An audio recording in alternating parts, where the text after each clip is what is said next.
Alright, what's up guys? It's Magnum Supreme, bringing you another little video.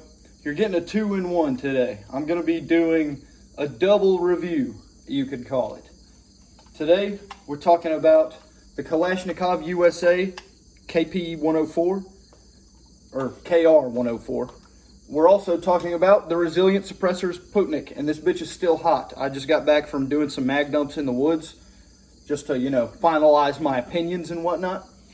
And long story short, save you watching the whole video, the AK-104 from KUSA, 100% recommend. It's been flawless. It's handled everything I've thrown at it.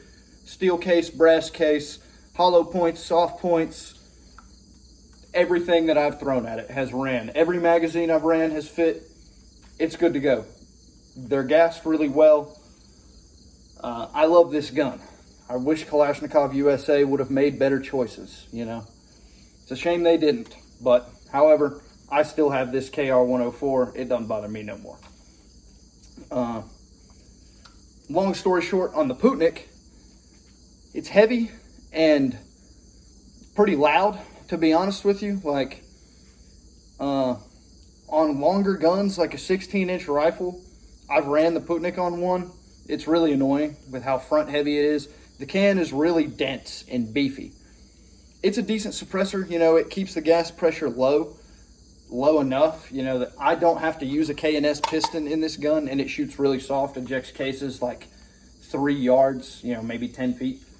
Nothing bad at all. It has basically identical ejection with the suppressor as it does with the factory muzzle booster, whatever it's called. I do recommend the Putnik. It's a good enough can. The drip and the vibes are unmatched. There's not quite as Russian looking of a can as this that anyone else makes. So long story short, I fucking love them both and recommend them both. But now we're going to get into the long stuff, the stuff the real ones really want to know. So accuracy wise, this thing's okay. I was expecting it to be a lot better because it's a US produced barrel, but I guess whoever made these barrels for KUSA didn't really care. It is concentric with the suppressor, had no problems there, thank goodness.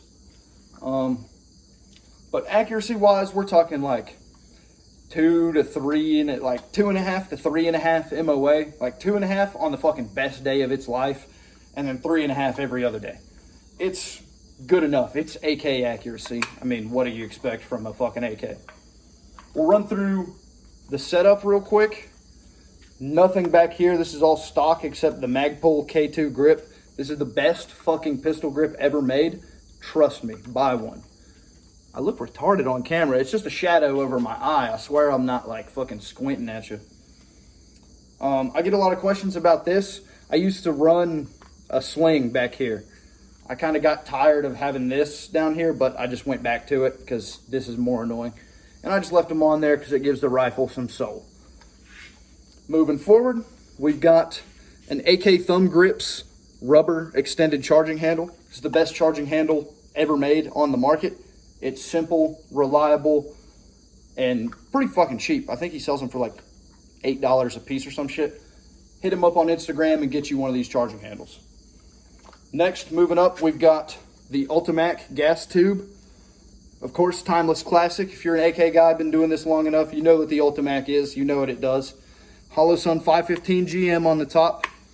We've got a Zenitco fucking B10M. That's what it is. It's the B10M lower. And I've also got a Zenitco A1 sling loop over here. Mint stuff right here. This is an excellent location for your sling. I would have never even thought to run a sling at this position, but it's excellent. Like, get you a sling loop for your pick rail. You're going to love it. Surefire Scout Light. This is the one that I don't know if I've talked about it in a video or not, but this one ate shit at the night match. Moons out, goons out. This light just totally failed me. Would not work at all. Surefire replaced it. Got me a new head on here, and she works right as rain. And then, of course, up front, as we've already talked about, the Putnik. Perfectly concentric. And the Putnik in combination with this gun's gassing, it's fucking excellent, ladies and gentlemen. It shoots softer with the can than it does with the factory muzzle booster device. As I mentioned earlier, it's a little loud, honestly. I don't like shooting it without ear protection. I only do that if I'm like hunting some shit and I really got to. You still get a pretty sharp crack, and I've compared it to another 30 caliber suppressor. Shout out to Luke from my video about his Draco like a couple months ago. He had the Polonium 30 from Otter Creek Labs, and compared to the Putnik, it was much quieter, but in a different way. You know, this will only make sense if you shoot a lot of suppressors, but the Polonium 30 didn't project the sound as much. This thing lets the sound go a lot more, but it all goes kind of forward. And you really notice it in the mountains where we were shooting our guns, because you can hear it go. You can hear the sound leaving the muzzle and then reflecting off of the mountains back to you. It's a really cool experience. And the Polonium 30 from Otter Creek Labs on Luke's Draco was much nicer on the ears. It kept a lot of the volume inside the can. So you're gonna lose a little bit of sound reduction. I've also done some night shooting with this suppressor. On 16-inch guns, it's a lot better for some reason. There's not a lot of flash that comes out of the end of this thing. It's very nice. But on this 12.5 or 12.4 or whatever the fuck, you do get a good bit of flash coming out at night. Now, it does diminish the more you shoot. You know, I ran a whole magazine, and it started out sending out maybe a 4 to 6 inch spark fireball out the end. But as I got towards the end of the mag, it was down to maybe a 1/2 inch spark from the end. That's acceptable for me. You know, I've never been in a gunfight. Don't plan on getting in one tomorrow. So signature reduction, whatever. I'm just looking to be cool and have a suppressed gun. And there's nothing wrong with that.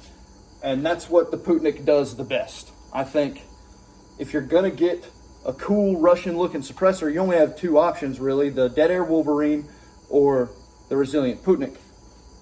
You know, pick your poison on that one, but the Putnik is lighter and shorter than the Wolverine. And I believe the gassing back pressure is nicer.